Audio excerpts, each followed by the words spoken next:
chrétiens, les patriotes, bonjour à tous, heureux de vous retrouver. Pénurie et Union européenne, la preuve par l'œuf. Macron, Néron, ses admirateurs le lâchent.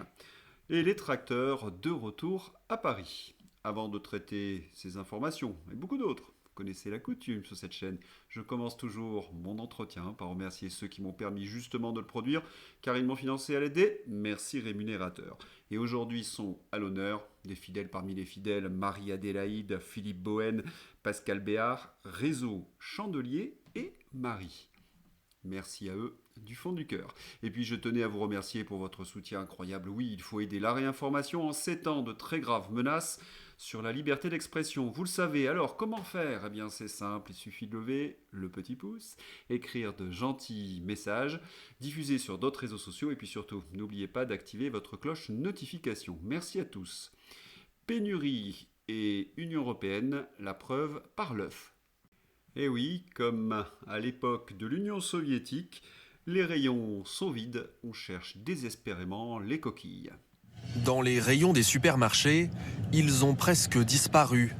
Depuis des semaines, les œufs sont devenus une denrée très rare.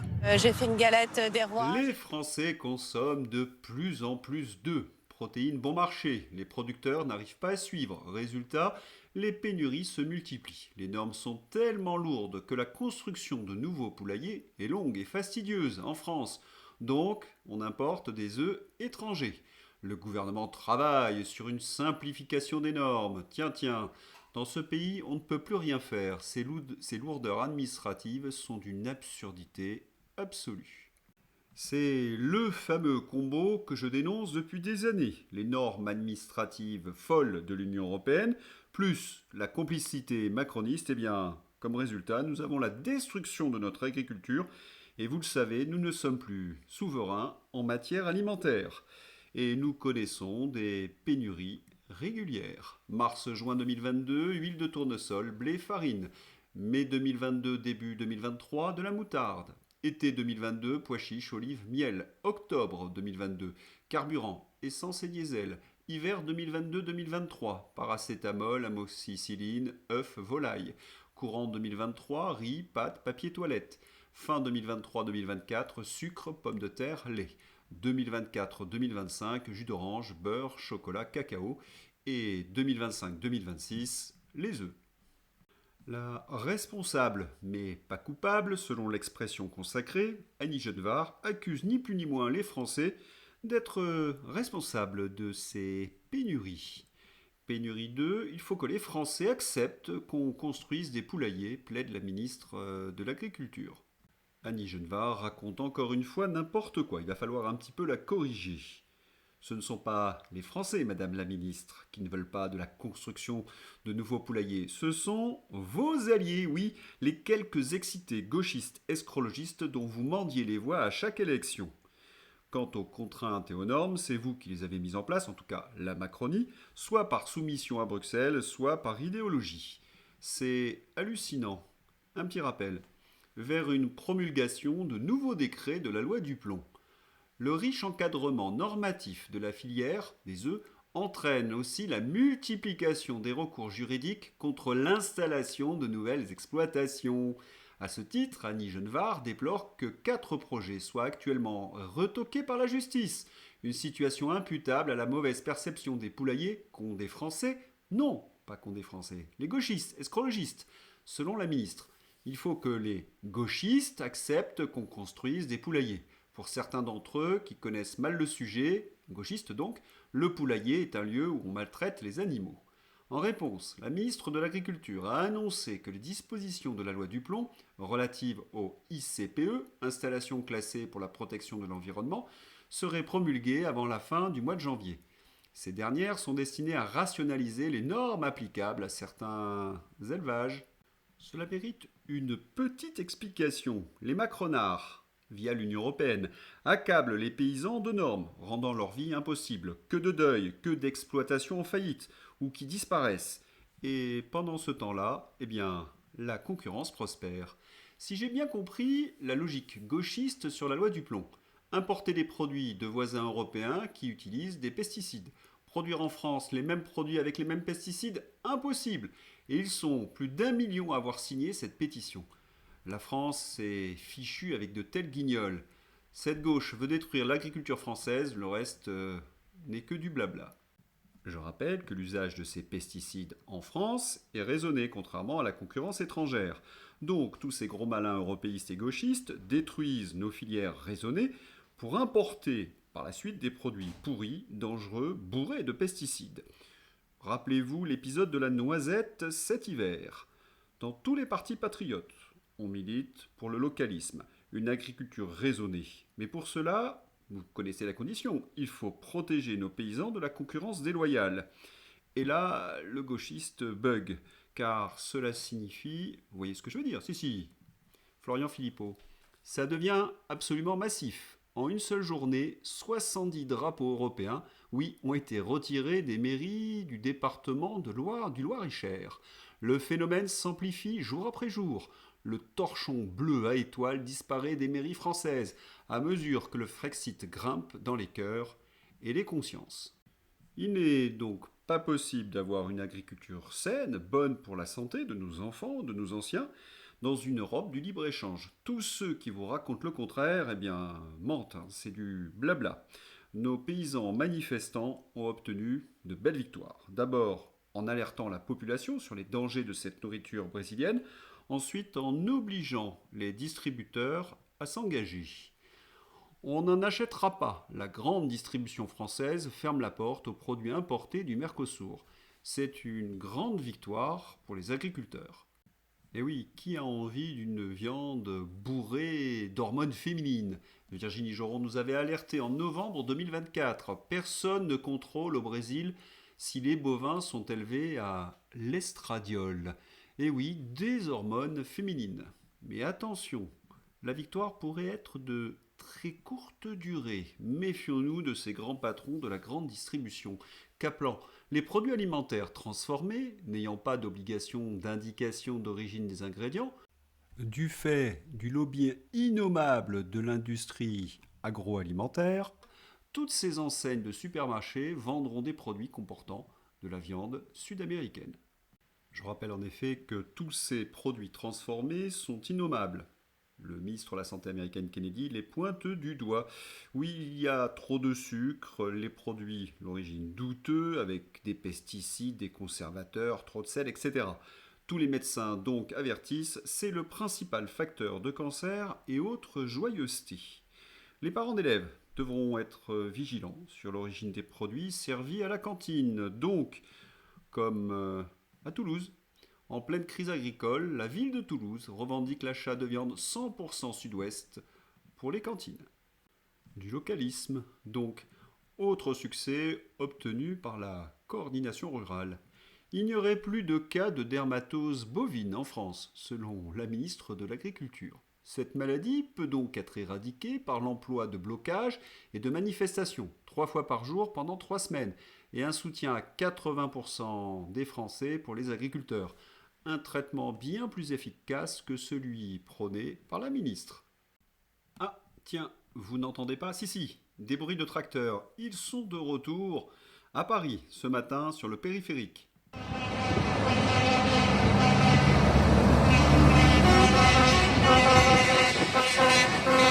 Des centaines de tracteurs ont convergé devant l'Assemblée nationale.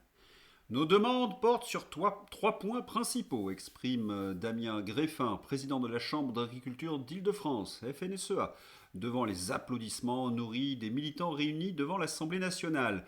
Juchés sur des bottes de paille. Sur l'eau, on demande que les zones sensibles de captage soient mises en pause et qu'on obtienne un moratoire. Elles sont complètement décorrélées de l'agronomie. On nous encadre sur des dates et sur des périodes. En fait, il n'y a plus rien de cohérent en tout cas. On demande à revenir sur cette disposition. Le deuxième dossier concerne les sujets fiscaux ou économiques, notamment dans cette période de difficulté de prix. Il faut qu'on obtienne une déduction fiscale liée à l'aléa économique. C'est quelque chose que la FNSEA porte depuis très longtemps. Le troisième sujet concerne une loi spéciale agricole qui puisse emmener la prédation et les moyens de production. On travaille à perte dans les céréales, ce n'est plus possible. Tiens, rien sur le Mercosur, sur l'élevage? C'est étonnant, vous ne trouvez pas? Patrick Legras, le sketch de la cogestion avec une manifestation organisée et couverte par la préfète de Paris ce 13 janvier, les Guignols. La FNSEA est la bienvenue dans la ville alors que le 9 janvier, la coordination rurale a été reçue par les CRS et les Centaures. Début de la blague avec la FNSEA. Alors que les agriculteurs de la coordination rurale et de la Confédération paysanne restent mobilisés sur de nombreux points de blocage, la FNSEA prévoit une galette des rois et un défilé encadré par les autorités. Ça laisse sans voix ou sans voix. Mais soyons positifs, c'est un énorme succès de la coordination rurale. Et oui, la FNSEA essaie de récupérer leur mouvement. Souvenez-vous des propos d'Arnaud Rousseau. Le Mercosur, c'est à Bruxelles que cela se négocie. Ce ne sont pas 3 tracteurs devant les monuments à Paris qui vont peser dans la balance.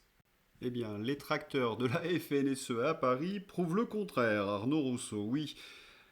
La belle résistance de nos agriculteurs a pesé dans la balance. Le gouvernement est au plus mal. Il a dû organiser en urgence cette mascarade avec la complicité de la FNSEA. Il faut bien comprendre, chez les macronistes, c'est la noyade. Après avoir condamné les tracteurs, les avoir réprimés, eh bien, ils les invitent devant l'Assemblée nationale pour faire de nouvelles images, pour effacer les autres. C'est incohérent, grotesque, pitoyable, comme un macroniste. Pendant ce temps-là, la résistance continue un peu partout en France. Incroyable, le dictateur Macron a envoyé 150 CRS contre seulement 30 agriculteurs qui bloquaient le dépôt pétrolier de Bassins, près de Bordeaux. Avez-vous déjà vu un tel dispositif déployé contre les narcotrafiquants? Bien sûr que non.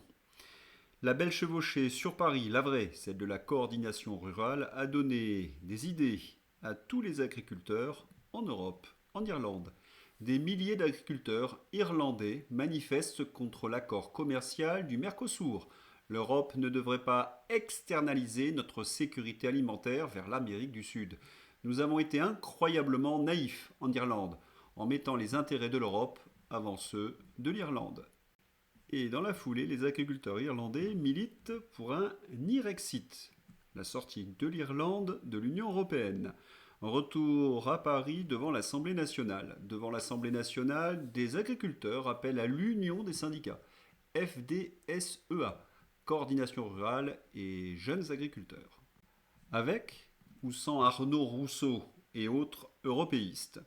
Marine Le Pen attend le verdict dans le procès des assistants parlementaires. Et dans la foulée, la presse titre sur Bardella. Oui, il serait dans le viseur d'une association pour détournement de fonds publics. Le PNF est sur le coup. Il y a un dossier ouvert ou il n'y a rien du tout?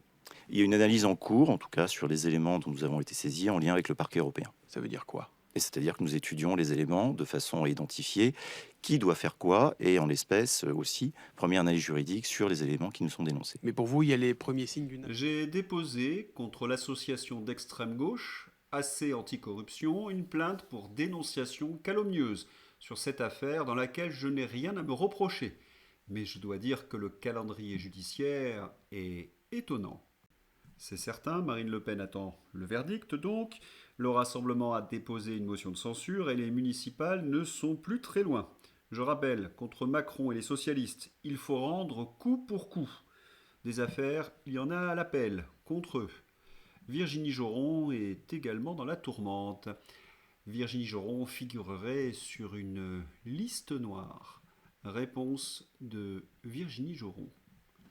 Il aura fallu que je saisisse la justice pour faire ce que certains journalistes militants n'ont pas fait, demander simplement au Parlement européen si je suis sur liste noire. Évidemment, cette désinformation a été faite pour me nuire et pour tromper les électeurs et les élections. C'est une atteinte à la démocratie, une de plus. D'ailleurs, des candidats à ces mêmes élections reprennent cette fake news. Y a-t-il une liste noire officielle? Le rapport de l'EPDE accuse la Russie de se fabriquer une légitimité internationale en invitant de manière sélective des hommes politiques étrangers tels que Virginie Joron à agir en tant qu'observateurs internationaux, au lieu de s'appuyer sur des missions internationalement reconnues telles que celles organisées par l'Organisation pour la sécurité et la coopération en Europe. Cependant, une source familière avec les procédures a déclaré au Cube que les députés européens n'étaient pas sur liste noire et qu'il n'existait pas de liste officielle de ce type. Virginie Joron n'est pas non plus interdite de participer aux missions d'observation organisées par le Parlement européen. Intimidation, pression, fake news, elle est belle, notre Union européenne. Et il ne faudrait pas oublier Jacques Beau, Pascal Laurent. L'affaire Jacques Beau. Berne dépose enfin une protestation auprès de l'Union européenne, après une longue attente et probablement sous la pression de nombreuses personnes intègres. La Suisse officielle manifeste à Bruxelles. Un premier espoir, mais seulement le début d'une longue attente. Hier soir, nous avons appris que le département fédéral des affaires étrangères avait déposé une protestation officielle à Bruxelles 26 jours après les sanctions infligées à Jacques Beau par l'Union européenne, arguant que ces sanctions n'avaient pas été précédées d'une procédure régulière et que la liberté d'expression n'avait pas été respectée. La réaction de Berne à cet acte illégal, comme un citoyen suisse, arrive bien tard. Nous nous souvenons du sourire niais du conseiller fédéral Jans, des propos diffamatoires tenus par son collègue Schinzel sur X, et la campagne de dénigrement pur et simple menée contre Beau par le lieutenant-colonel Koller, qui, confronté à notre analyse juridique et à nos preuves de diffamation, a qualifié sa brochure d'étude de cas en matière de guerre cognitive et a rejeté les accusations personnelles comme étant sans fondement. Enfin, la Suisse réagit. Jacques Beau n'est pas encore sauvé, nous en sommes encore loin, bien que la Suisse officielle se soit réveillée de son profond sommeil. Jacques Beau est toujours coincé dans son appartement à Bruxelles, sans argent, sans droit, dépendant de l'aide alimentaire de ses voisins, qui le sauvent littéralement de la famine. Nous ne parlons pas de la situation pendant les heures les plus sombres de notre histoire, mais bien à Bruxelles en 2026. Il y a une pétition dans ma description pour soutenir Jacques Beau. Ah, l'Union européenne, c'est la liberté d'expression, le droit de manifester. Enfin, essentiellement pour les pays étrangers. L'Union européenne déclare soutenir pleinement les manifestants iraniens. L'Union européenne soutient les manifestants en Iran, en Géorgie, au Venezuela, mais elle ne soutient jamais les manifestants au sein de l'Union européenne. D'ailleurs, que se passe-t-il en Iran ? La presse évoque depuis plusieurs jours des manifestations, voire une révolution. Vous assistez en direct à une révolution. Voici l'Iran. Le peuple rejette le régime islamique. Dans les rues, ils clament haut et fort leur identité iranienne au monde entier. Et beaucoup aimeraient le retour de ces années, dans les années 70, où les femmes avaient tous leurs droits. Et la presse nous propose même le sauveur de l'Iran, le fils du Shah d'Iran. Le 16 août 1953, la CIA renverse Mossadegh. Le 11 février 1979, révolution islamique qui chasse le Shah d'Iran. Selon certaines sources, la CIA a orchestré cette révolution, ou tout au moins aurait laissé faire. Le Shah d'Iran devenait trop encombrant. Janvier 2026, la CIA soutient les manifestations, voire les organise, contre le régime islamique. Et le remplaçant est donc le prince Reza Pahlavi, qui vit en exil aux États-Unis. Fils du dernier Shah et de l'impératrice Farah Pahlavi, il apparaît aujourd'hui comme le principal fédérateur de l'opposition au Mollah, héritier d'une dynastie qui a régné de 1925 à 1979. J'ai d'ailleurs écouté LCI et ça y est, le fils du Shah est quasiment au pouvoir à Téhéran. La révolution a renversé les Mollahs, qui seraient d'ailleurs en fuite. L'ayatollah Khamenei se cacherait. Ça se passe pas tout à fait comme cela. Des millions d'Iraniens dans les rues de Téhéran, contre-manifestations géantes pour écraser les émeutes terroristes soutenues par l'étranger. Ça, ce sont les propos des dirigeants iraniens. Image aérienne impressionnante, la place Angelab submergée par une marée humaine de drapeaux iraniens contre les incendies de mosquées et de Corans par les émeutiers. Le président Pezeshkian, au cœur de la foule, a adressé un message direct à Trump. Nous vous attendons sur le champ de bataille. Les défenseurs de l'Iran vous donneront une leçon inoubliable. À Bruxelles, le lyrisme est rangé au placard. Pustula réclame des sanctions rapides après un nombre horrifiant de victimes. Un responsable iranien a indiqué sous couvert d'anonymat qu'environ 2000 personnes avaient été tuées au cours des manifestations qui enflamment l'Iran depuis le 28 décembre. Glucksmann réclame non pas des paroles, mais des sanctions vraiment rapides. Aux États-Unis, on évoque des bombardements pour aider les manifestants. et également des sanctions douanières. Donc désormais, Trump propose d'appliquer une taxe de 25% dans les échanges avec les États-Unis aux pays qui commercent avec l'Iran. Les pays concernés sont la Chine, la Turquie, l'Inde, le Pakistan, l'Irak et les Émirats arabes unis. Cela ressemble toujours à la même histoire. Le mode d'emploi d'une révolution de couleurs. Agiter la rue, amplifier le désordre, vendre une révolution de couleurs avec ses narratifs. Ce script a déjà été joué dans le passé et il s'est toujours heurté à la réalité. À partir des informations que j'ai pu collecter, il y a donc de nombreux Iraniens qui ont manifesté, qui ne portent pas le régime des mollahs dans leur cœur. Mais voilà, sont-ils majoritaires? Les contre-manifestations auraient tendance à nous prouver le contraire. Les Iraniens doivent donc choisir aujourd'hui entre les mollahs et une révolution fomentée par les Américains. À mon avis, ils détestent davantage les Américains au regard de leur histoire et surtout de cette affaire de pétrole. Dites-moi ce que vous en pensez dans les commentaires. Le Parti socialiste nous étonnera toujours. Provoquer une dissolution, ça ne change pas la vie des gens. Par peur d'une dissolution de l'Assemblée nationale, Olivier Faure ne votera pas les motions de censure du Rassemblement national et de la France insoumise sur le Mercosur.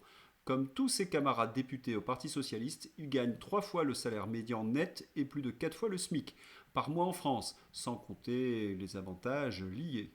Mais mesure-t-on la gravité des propos d'Olivier Faure? Oui, c'est un peu fort de café. Car enfin, ce sont des propos de poivreau de comptoir, ce n'est pas digne d'un élu de la République, parce que qu'est-ce qu'il nous dit? Eh bien, que les élections ne servent à rien. Alors que dans la Constitution, en cas de crise politique, et que de crise politique en ce moment, sur le budget, sur la crise agricole, etc., c'est bien au peuple de trancher, c'est écrit noir sur blanc dans la Constitution. Les élections ne servent à rien. C'est un peu normal avec les socialistes et les européistes. Ils ont tout noyauté.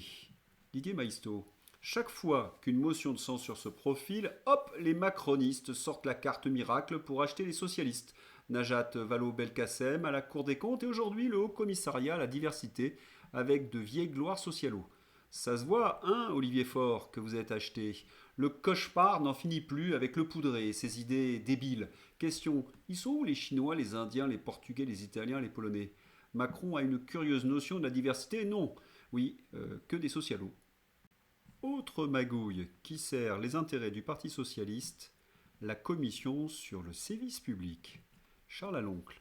Alerte, le système Pigas dévoilé par Charles Aloncle. Comprenez bien la boucle sur vos impôts. Pigas, le socialiste, le soutien de François Hollande, vend ses émissions au service public, des millions d'euros.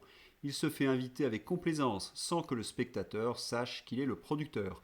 Il défend ce système qui continue de l'enrichir. Le piège. Ce n'est pas nôtre. Pigas a juré d'utiliser ses médias contre la droite.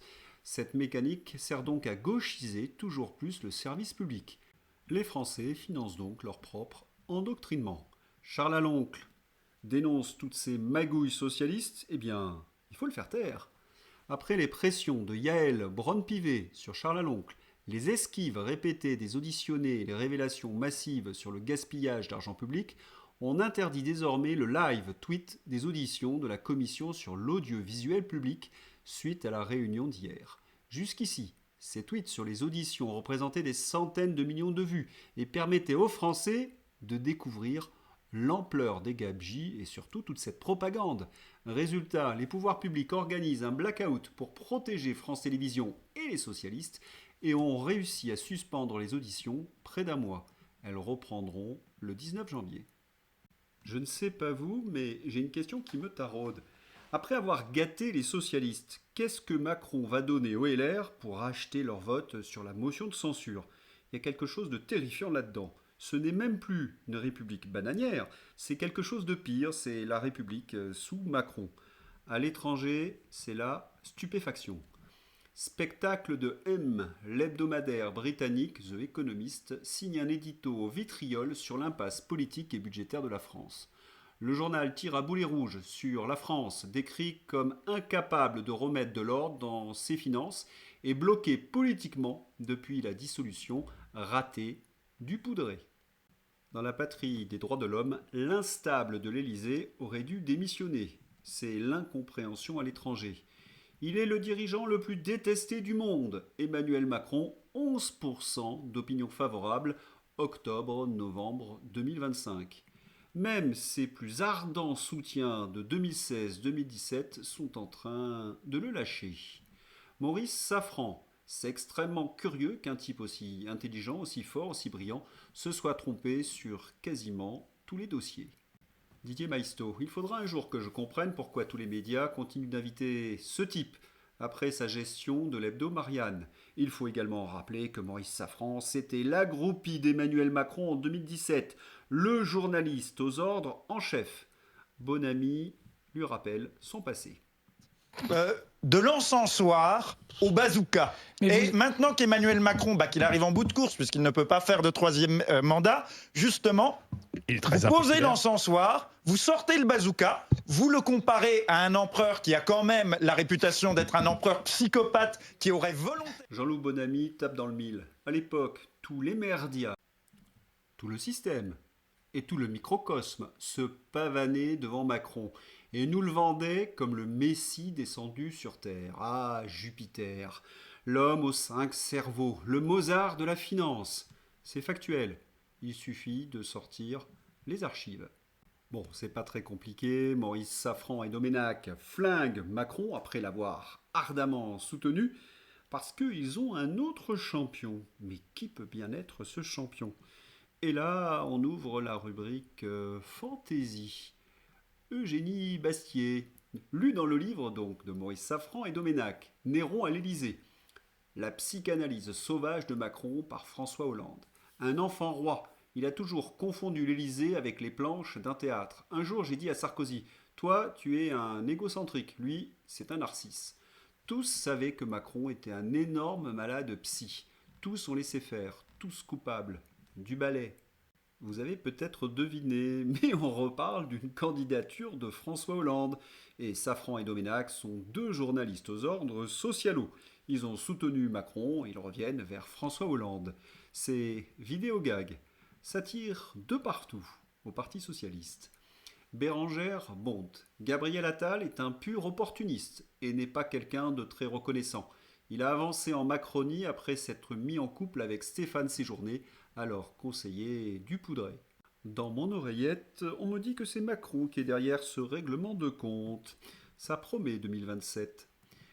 Les Français qui ne voient pas la dictature s'installer en France, mais qui sont les champions pour la voir dans les pays étrangers. Ce n'est pas faux. Allez, c'est l'heure d'ouvrir la page hommage à ce merveilleux document qui est dans ma description. Béatrice Rosen.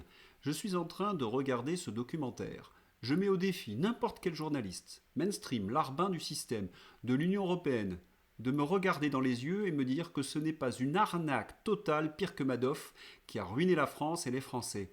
Comment peut-il y avoir une seule personne encore pour cette folie furieuse ? Voilà, c'est tout pour aujourd'hui. Je vous souhaite une excellente journée. À bientôt, au revoir.